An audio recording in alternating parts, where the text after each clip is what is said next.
Okay, so Denise Duffield-Thomas is my guest this week. I'm not going to let her say anything yet because I actually want to just tell everyone about who you are and what you do, Denise. I hope that's okay.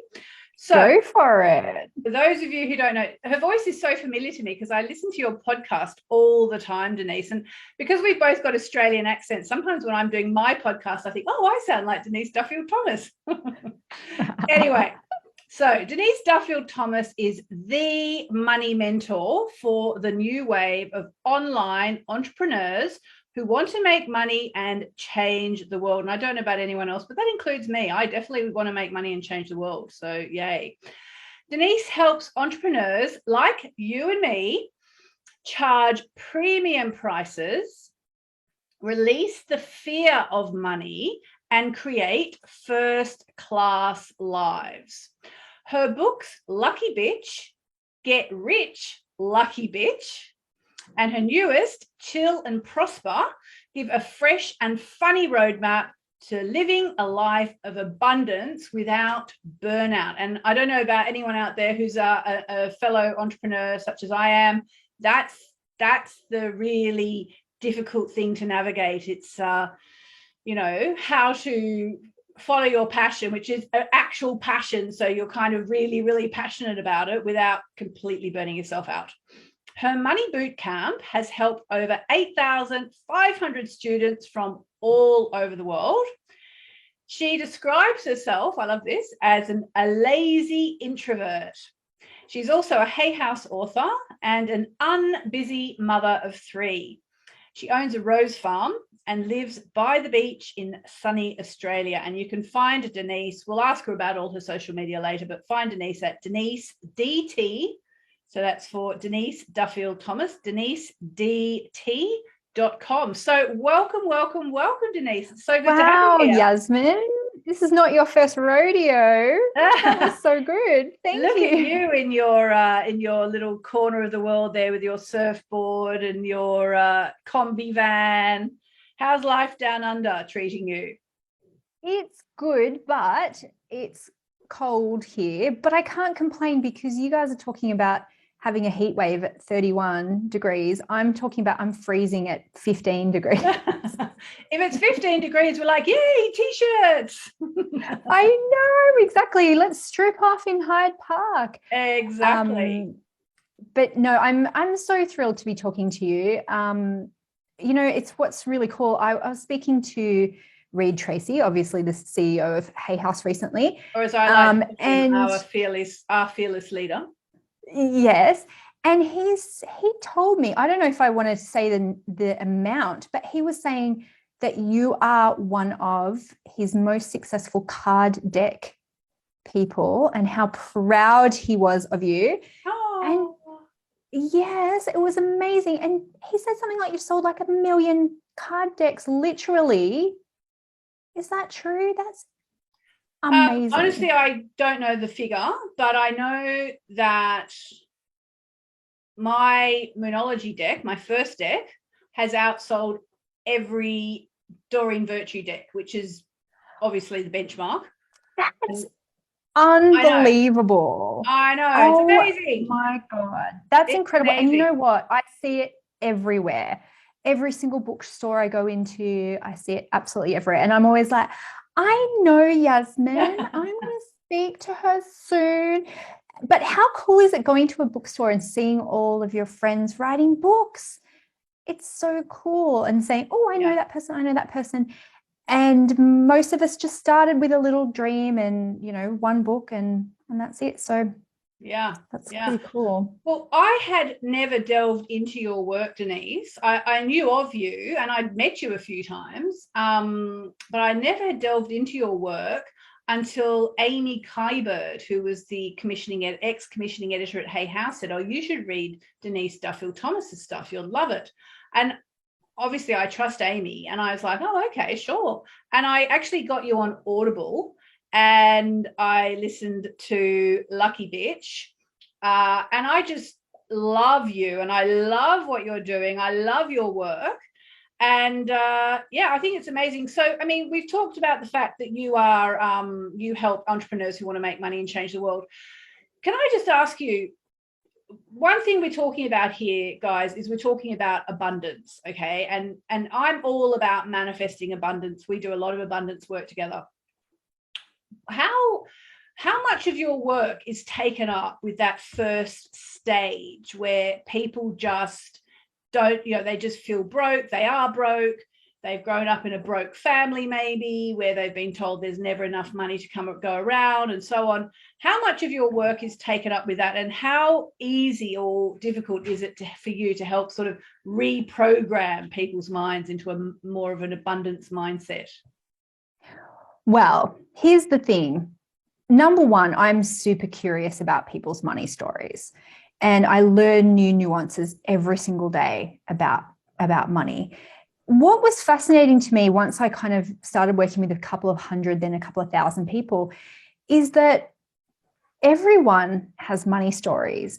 And it really doesn't matter if you grew up rich or poor, because sometimes it's not even about how much money we had. It's about how your parents talked about money. Right. You could have been wealthy and your parents still were incredibly frugal, or talked about money in a scarce way. You could have been middle class, or even, grew up poor, but your parents were optimists or talked about money in a kind of a positive way. So I actually grew up with not very much money at all, but my mom was an eternal optimist.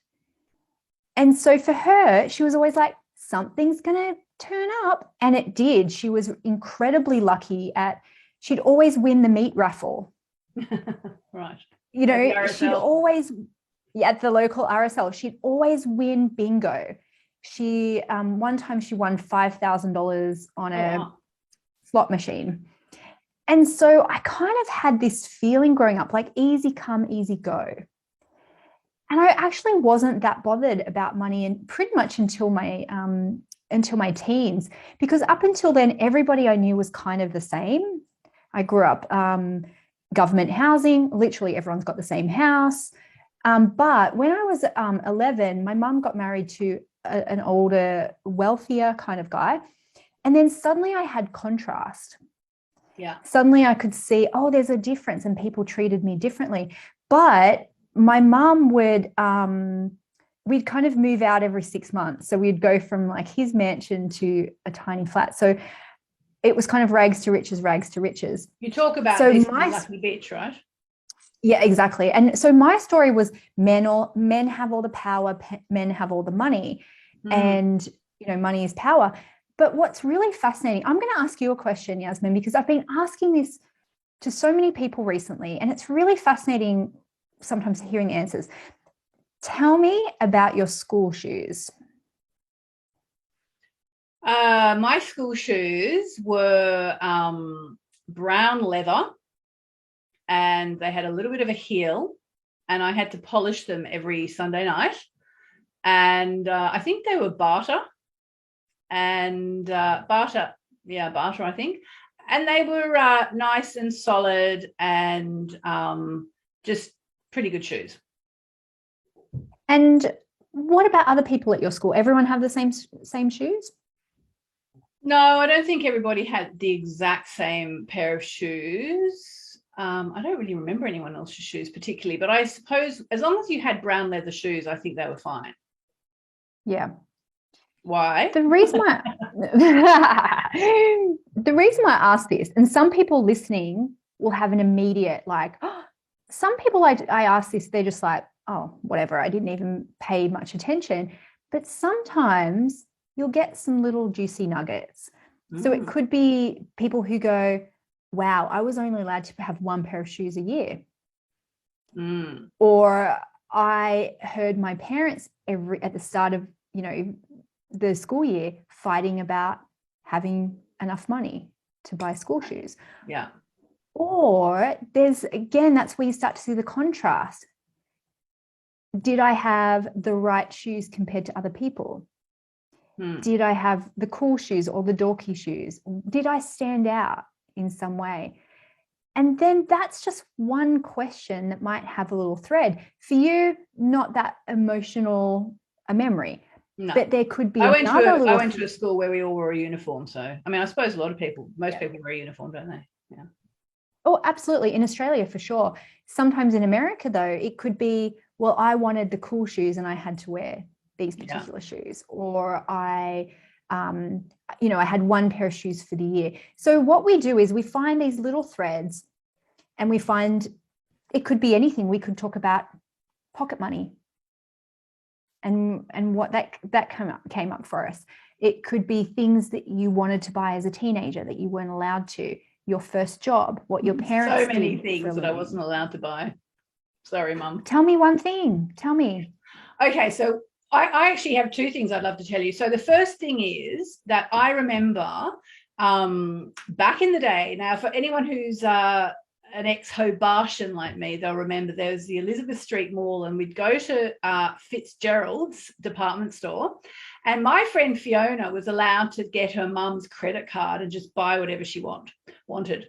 And so I put it in the present like it's still happening, whatever she wanted, whereas I was never allowed to do this. And eventually I managed to kind of beg my mum to allow me to buy it on approval. So I'd be allowed to buy it and take it home, and then if it got the parent stamp of approval, I was allowed to keep it. And I should say I grew up in a pretty affluent family, but my mum always controlled the purse strings really tightly. And I'll just tell you the other thing, because I was just thinking as we talked, when I went to university, Mum and Dad gave me the smallest amount of money, because they actually wanted me to go to university in Sydney, but I insisted on staying in Tasmania. They had by now moved to Sydney, and I was like, I'm not leaving Tasmania.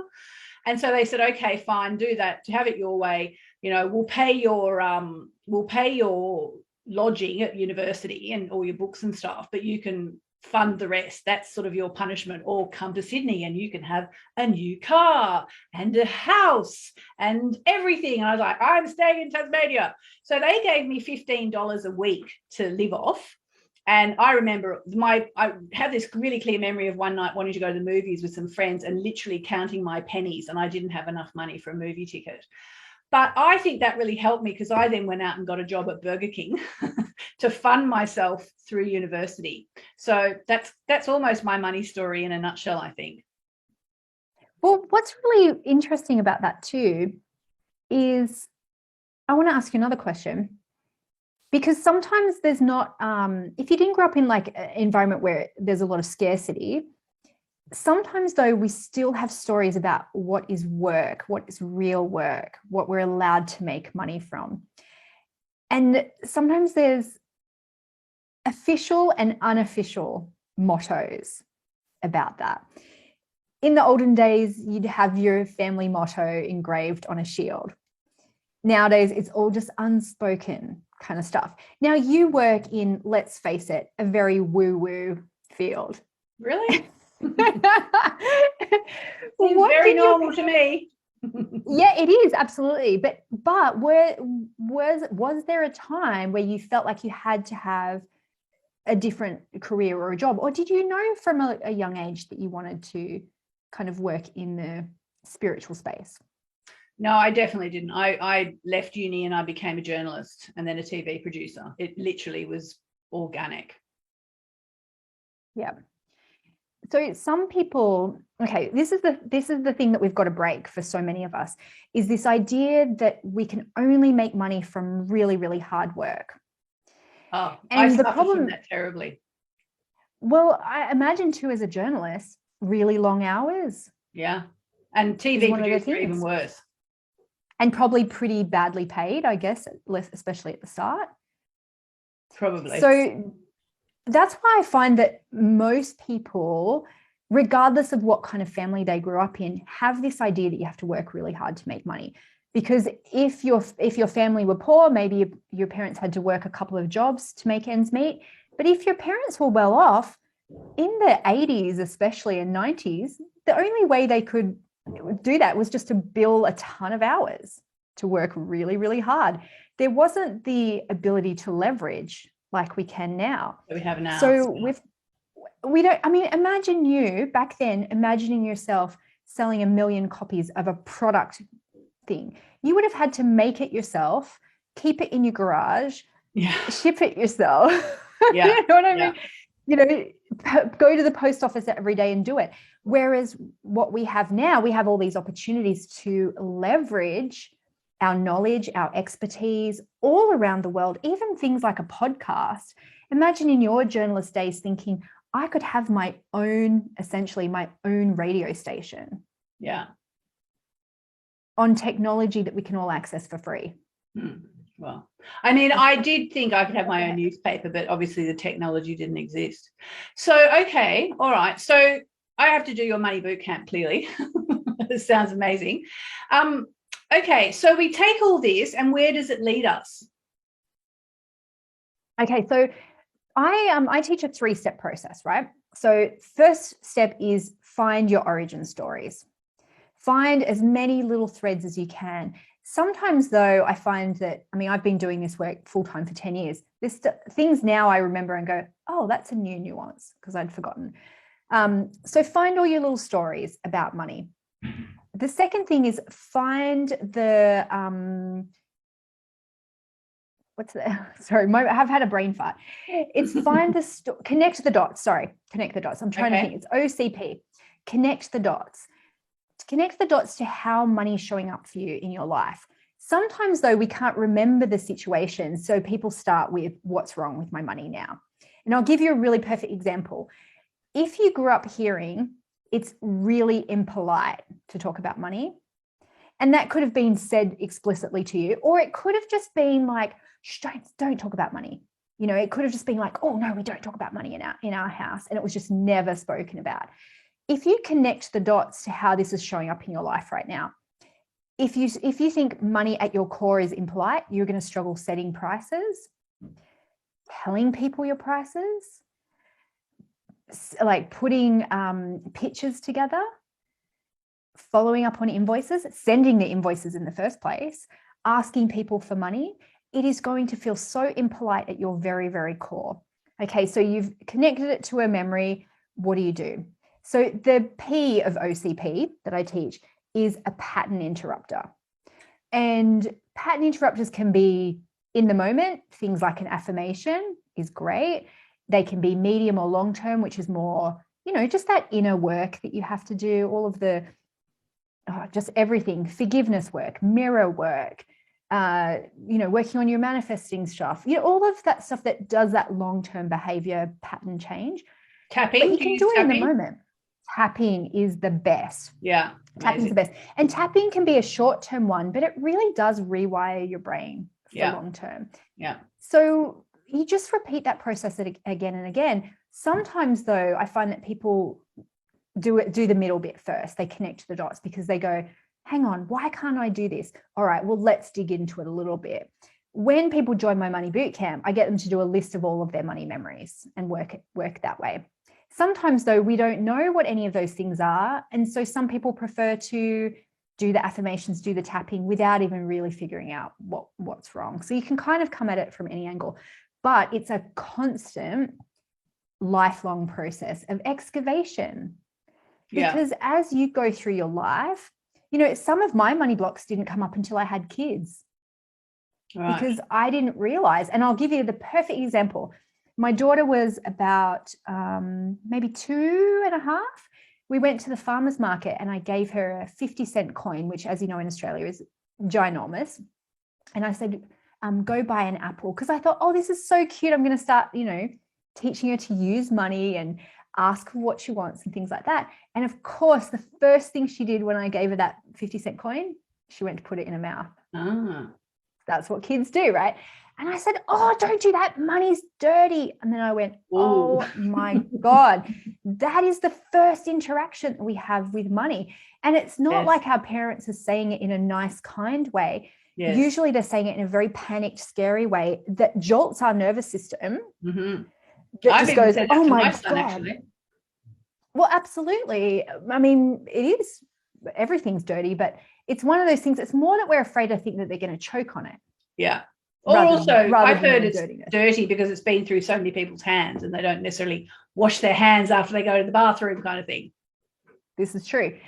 But it's just one of those early situations that most of us probably have that sets us up for a life of thinking money is dirty, money is unspiritual, money is it's greedy to want money, all of those things. And so I think all of us can just do general money mindset work of, it's safe for me to talk about money. It's safe for me to like money. It's safe for me to earn more. And then more little threads will come up. You might realize, as you say, it's safe for me to earn more money than other people in my life. You might realize that you're holding yourself back because you think, oh, hang on, I can't earn more money than my dad or my partner or my older sibling. Mm-hmm. So what I love doing is every month in Money Boot Camp, we just come up with a random topic to talk about just to see what threads we can pull out of it. And recently I started pulling together just groups of people who had something in common. So it might be an industry that they have in common, or it could be like a country that they live in. So I did one for English people, British people. Okay. Just to say, like, let's just pull random stuff out and see what we come up with. So I was like, look, I've lived in England, but, you know, consider me someone who's a little impartial, you know, outsider. What are some of the British values that are just the traditional kind of values? And someone said, oh, we love queuing. We love being in a queue. And so I went, okay, well, let's just play with this. How could this be showing up in your money right now? Let's connect the dots. If you had to wait your turn, if you had to wait in a queue, how is this showing up? So already you can start to think, okay, well, I'm going to wait till someone else tells me that I'm ready. I'm not going to put myself forward for things because that could be jumping the queue.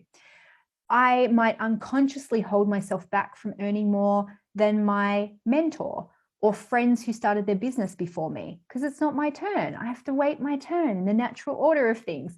Or you might realize, oh, I can't make more money. This is all unconscious. I can't make more money than my older brother because it's his turn first to be successful. And that's just one little nuance that you might get out of that, of going, wow, I really am just waiting for people to tell me that my numbers come up. Yeah. And so, okay. So, but what about then in, say, America, where the culture is, go for it, you can do it, you know, you're just push yourself and you can achieve anything. Does that always translate the same way for people, or you just have so many people jostling for number one? Well, that could be it too, of thinking there's only one spot because it's much more competitive in America. Yeah. So they have what I call the Highlander myth. There can be only one and you have to kill everyone else. So that can feel really hard as well. But I spoke to someone today from Pittsburgh and I said to her, what's the flavor of your town? And she said, well, we used to be a steel town, you know, a working class steel town, which is kind of where, you know, where I live here in Newcastle, coal town, steel town. And so it's very much like we root for the underdog. We're not too fancy. And so what's really fascinating, we've all got our own like really unique snowflake signature around money, depending on where did we grow up? What era did we grow up in? What were we watching on TV and movies growing up? What did our family do? All of those things, they all add together for flavor. Now, well, I was thinking that, like, when you were giving us the analogy of the fact that you didn't really know where you sat on the socioeconomic scale growing up because your mum had a really kind of positive attitude and you didn't really know that you were missing anything because everybody was in the same boat. Now, of course, the kids grow up with Instagram and they're looking at the rich kids of Instagram and they're seeing exactly what they don't have. So that's going to be interesting what kind of money mindset that produces in the future. And if it's going to be about, well, I can have whatever I want if I was about to say, if I work hard enough, or, you know, if I, okay, so let's bring this back. So one of the reasons why I wanted to get Denise on the show today was because for one thing, we obviously are big on manifesting in the Moonology community, and we set intentions every new moon and we release them out to the universe at full moon, and it's just very much a case of, you know, at least if you have some intentions for yourself for the month ahead, and you're more likely to take action and so on. Absolutely. So one thing I wanted to talk to you about is how, when you're talking about money, how much do you believe is a bit woo-woo that if you can set the intention and believe that you can have it, and you do make the efforts, you know, that is a kind of a woo-woo thing. But where are you on that scale of woo-woo? And then afterwards, for anyone who's running their own business, we're going to talk about marketing. Yes. Okay. So I'm a Virgo. Oh, good. We love Virgos. I am very practical when it comes to manifesting. So I learned about manifesting when I was 14, actually. I read a book called The Magic of Believing by Claude M. Bristol. I haven't read it for years, so I can't even remember if it was any good, but it was one of those first times I went, wow, you can change your thoughts. Yeah. And you can ask for what you want. But I would say in my 20s, when The Secret came out, I was just so confused about what to actually do. And I got really caught up in thinking that I had to be pure of thought. I was like, oh my God, I have to be positive all the time. I have to meditate every day. And I just couldn't figure out what that meant. So I went on a quest to try and make manifesting as practical as possible. Right. So my doubting Thomas side, my half side, is manifesting's just confirmation bias. That's my practical side. Okay. My woo-woo side says, well, actually, no, my middle side says, if it is confirmation bias, why not reverse engineer that and just go with the fact that it's confirmation bias, because it all works in the end and it's placebo, whatever. Yeah. My woo-woo side says you cannot deny that when you meet the universe halfway, unbelievable things happen, because I've experienced it myself. I've experienced it so many times. I've talked about it in Lucky Bitch, where I got a bank error in my favor just before my university tuition was due. I won an all expenses paid trip around the world when I'd set an intention to go traveling around the world. But here's the thing. I did meet the universe halfway because I told all of my friends that I had this intention to travel around the world. And then a friend of mine saw a travel competition and she told me about it. Would I have found out about it if I hadn't told her? So that's the And you were absolutely convinced that you were going to win it as well. Oh my God. Mark came home from work and I said, I found this competition. It's to travel around the world, exactly like that Post-it note on my wall, and we're going to win it, and we have to put in our video by midnight tonight. And he was like, what? And I was utterly convinced.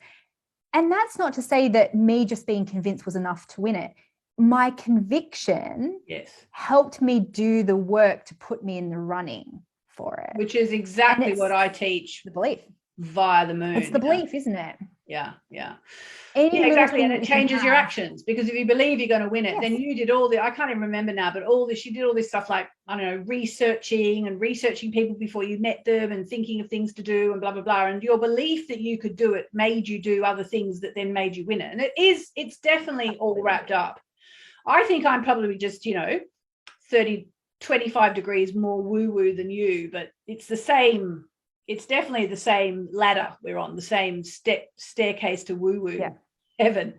Okay, so let's then now get to something which I really wanted to ask you about, Denise. It's the question of, I've been thinking for ages to run a course about marketing to help all the people who I know. I've got so many readers and members of my Sun, Moon and Stars membership area and so on, who are healers or meditation teachers or running their own business or yoga studios or whatever. And part of me, because I love marketing. If you know anything about astrology, I've got Mercury sextile Uranus from my 3rd to my 6th. And, I just love marketing, and I love the fact that you can get out there and help people and, teach them amazing things and so on. And I wrote something about it on Facebook, just along these lines, saying I'd love to do a course about marketing in the spiritual space. And Denise wrote in the comments, yes, marketing is manifesting. And I was like, oh my God, tell me what that means. So now, about a year later, I've got you on the podcast. What does that mean? Wow. I love that you remembered that. Oh yeah. So I guess this is my Virgo side, is manifest just means to make real, to make appear. And so marketing is just telling people about what you do so you can help them. And I think I haven't seen any single person in business just have clients just knock on their door. And I hear people say that I'm just going to manifest the clients. And I go, yeah, but your newsletter is manifesting clients. Your text messages. And I had this one to share with you. So 2 years ago, someone said, oh, go see this girl for shiatsu. And I sent her a message, and then pandemic happened, right? Nobody could do anything. So I've never seen her. She sent a text message. This is manifesting marketing. Hello, this is a quick message from the universe to remind you that it's time to book in and see Joya for a shiatsu. Click here. If she had said, call me for an appointment, I wouldn't have done it. But there's a link straight to her online calendar. Never, ever once had a session with her, but she sent me a message, quick message from the universe. And I went, yeah, it is. Okay. And Brilliant. Even if she had sent a follow-up a couple of days later saying, hey, just another reminder from the universe to book your shiatsu, I wonder how many people went, oh yeah, why not? Yeah. Because she made it easy. I had forgotten about her completely because this was 2 years ago. Yeah. I wouldn't have remembered her name. I wouldn't have remembered her website. I wouldn't have remembered anything. And so that's where you go, marketing is manifesting clients. All she had to do was just send out a message. All you have to do sometimes is like send out a social post, send out an email. And there's nuances to that, but I share a two-step process. So I've made $25 million from this two-step process. Oh I've never had a fancy funnel. I've never done anything perfectly. It's share what you know and make offers. Everybody, share what you know, make offers. Pause the video and write that down. Share what you know. It's so simple. Share what you know and make offers. And it's in the new book too. So you don't even need to think, it's so complicated. You don't even need to remember it. But so many people are pretty good at the first bit. And I'm particularly thinking of people who write, astrology readings, right? They're like, hey, Virgos, here's your thing for today. Super generous. They're sending stuff out. They're consistent. They're reliable, but there's never a call to action. And it can be so simple. If you want your own personalized report, click here. If you want your year ahead, click here. Because people will receive the free stuff. They're not being mean. No. It's just that you haven't made it easy for them to take the next step. And I've never, ever done any sales training. I always just say to people, if you want this thing, here's where you can get it. Yeah. And it could be, if you want my help, click here. And then make it easy for people with, do an online calendar, do an easy booking system, have PayPal or whatever, but just make it easy. And they're the only two steps you need. You can share in whatever way you want. You can do podcasts, you can do newsletters, you can do social media. Don't get overwhelmed, just start with one. But what I see people do is they might send one newsletter and then a couple of months go by. Yeah. I have a girlfriend who's been starting a business for like years now, like at least a year or two. And she keeps doing all these amazing lives. She's an ex-journalist like me. So she keeps getting people on to talk about her special subject, which happens to be menopause. And she just does endless amounts of amazing, amazing lives with all these amazing people with all this great information. I even set her up a landing page. She will not send people to it. So, Denise, you've told us what you know. So now will you make us an offer? Maybe tell us about your new book, or what have you got to offer us? Thank you. So I do have a new book, Chill and Prosper, out. It's out in July, but you can pre-order now. And I've created some very cool bonuses for it. Yeah. So I'll give you the URL first and then tell you the cool bonus. It's if you go to denisedt.com/prosper, easy. There's all the links to all the different places you can buy it. You I'll put it in your receipt number. Super easy. And then the book comes out in July. Now, I've just recorded a whole album of Subliminal affirmation audios, which I know you love this stuff too. I because for me, I could never remember to, I don't know, journal every day and things like that.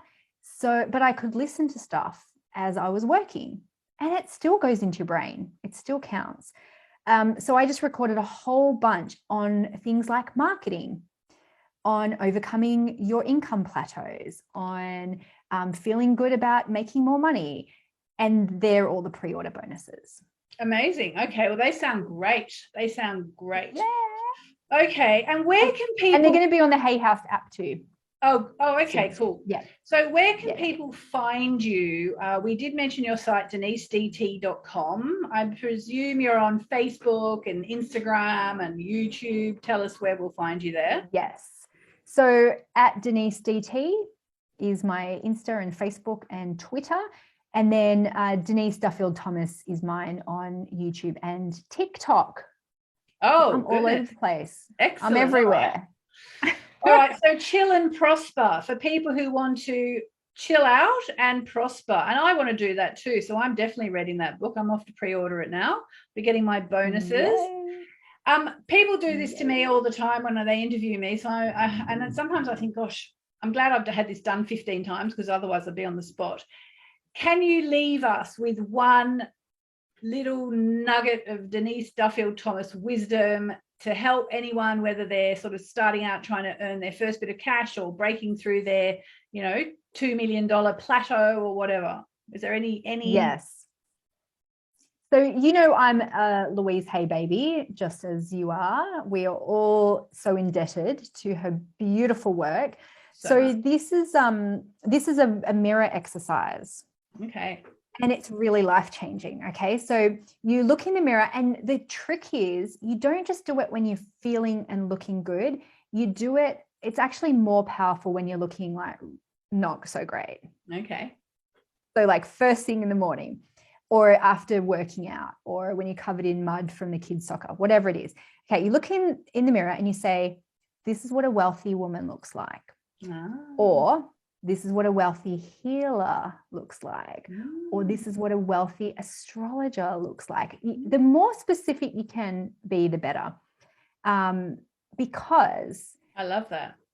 This isn't just an affirmation of like fake it till you make it. You actually want to see what excuses come up, because you'll realize that you have rules around, are you allowed to be wealthy? So you might go, yeah, but if you lost 10 kilograms, yeah, but maybe 10 years ago, yeah, maybe in 5 years when the kids are at school, you'll hear all of those little excuses come up. Oh, when Mercury's out of retrograde.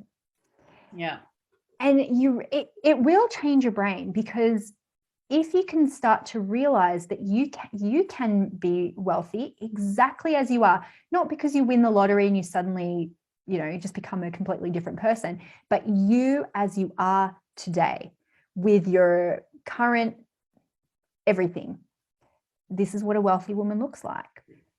This is what a wealthy man, you can say if you're a man or a queer person, or anything you can do to make it really, really personal. So I actually was good at this for years. I was like, yeah, I overcame up. Yeah, cool. I can make millions of dollars.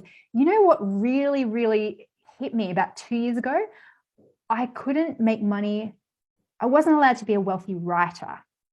So I had to start doing, I was like, yeah, I can be a wealthy woman. But then I was like, this is what a wealthy writer looks like. And I realized I had so many stories around being a writer and making money. So sometimes you have to find those little, pinchy ones. And out of curiosity, for anyone who's writing, was it because of the myth of the struggling artist, or what was that around? Absolutely. And I realized too that people would say to me, oh, you're a writer. And I'd go, oh, I'm not really a writer. I have a course, but my books, no, they're just business cards for my books. And I could see their eyes glaze over, because I'd be like, my books are part of my marketing funnel. And I really didn't think I was a writer. I really didn't. And I was just like, no, I've just fooled Hay House into publishing some books of mine, but I'm not actually a writer. Like, what? No. And do you feel you've broken through that? Sometimes. I'm still working on that one. But you know what? My royalties doubled the year after I started working on that blog. So what you need to do now is get yourself onto one of the bestseller lists, and then you'll go, oh, I really must be a writer because I'm on a bestseller list. That's true. That's true. Well, that's a cool thing you could say. This is what a wealthy New York Times bestselling author looks like. And the thing is, the first 100 times you say it, it might feel so uncomfortable. And actually, what's really good is if you write it on your mirror, or if you put it on your phone as like a little calendar pop-up, so you remember. I'm all about automatic manifesting because I never remember to do stuff. I'm not consistent with, journaling and things like that. So I'll make sure that that's in places that I can see it, so I can go, oh yeah, oh okay, maybe. And then, like you said, then you might be a little bit more inclined to take action. Well, you know what? I will write an extra page on my book. Yeah. Well, I will send out that proposal. And it's just that constant repetition of mindset work. But yeah, that's the mirror exercise that anyone can do, and send it to us as well. Say, this is what a exactly. Please do, and post it on Instagram. Hashtag DDT / tag us both. Yeah, exactly. Amazing, Denise. Thank you so much. I hope that helps someone. We all need to get your book Chill and Prosper as soon as it comes out. We all need to do your money boot camp. Do you open it just a couple of times a year, or is it constantly open? No, it's open all the time because I know that when people realize that they want to work on their money mindset, they don't want to wait for a whole year to join. Yeah. So once you're on my list, we do different things throughout the year to, incentivize people to join, as in, I don't know, there might be a particular topic that works for you one month that you want to join, but it's literally people can just jump in. Okay. And I will say, I listen to Denise's podcast all the time, and she is full of good ideas. And if it were not for Denise, I would be completely drowning. Especially look her up on the podcast, look up her thing on batching. If you work in any kind of field like I do, batching is a lifesaver. So, and isn't it so much fun to do? It's really fun. It's really fun, and it's just so nice to get things done. So I'm learning to batch. Yes, exactly. Well, that makes me really happy. And if you need any help with your new marketing course, let me know, because I would love to help. I love marketing. That'd be fun if we could get both of us involved. Yes, that'd be super cool. And you know what? It's just a tool so we can help more people and change the world. That's exactly. And I'll just say, I something I've started saying in the last 6 months, and I don't want to keep going on and on, but this is interesting for everybody who's interested in manifesting more abundance. I always say it's the woo-woo and the work. You have to have both. It's not just about wishing on a star and just waiting for the money to start coming down the chimney. You do the woo-woo, so you have the belief, the self-worth and the belief, and then you do the work, which is, yes, the graft. I always tell people it's effortless, it's not effort none. Oh my God, perfect. Wait, Yasmin, before you go, I have to tell you this because I don't know if you remember. When I won the travel competition, I think I posted on something and you said, oh, let me know what your date of birth is and I'll look up and see if you're like a particularly lucky person. And then you were kind of just like, yeah, I mean, you've got some cool stuff in there, but I suspect it's because you just did the work and had the belief for it. And I don't know if you remember that. That would have been literally 2010. No, I don't remember that. Yeah, it was like 12 years ago. And so that just shows how consistent that message has been for you of going, God, today is your lucky day. Who cares what star sign you have? Yeah, you can choose to be lucky because meet the universe halfway. And that's exactly what you said when you looked it up and you were like, yeah, I mean, I think you just manifested it yourself. And I'm like, yeah. Which means anybody can do it. Like literally anybody can do this stuff. You just have to get the mindset. All right, Miss Denise. Well, thank you. All the best for the book. Thank you, Yasmin. And we'll all be reading it. So thank you so much for coming on here today, everybody. This is Denise Duffield-Thomas.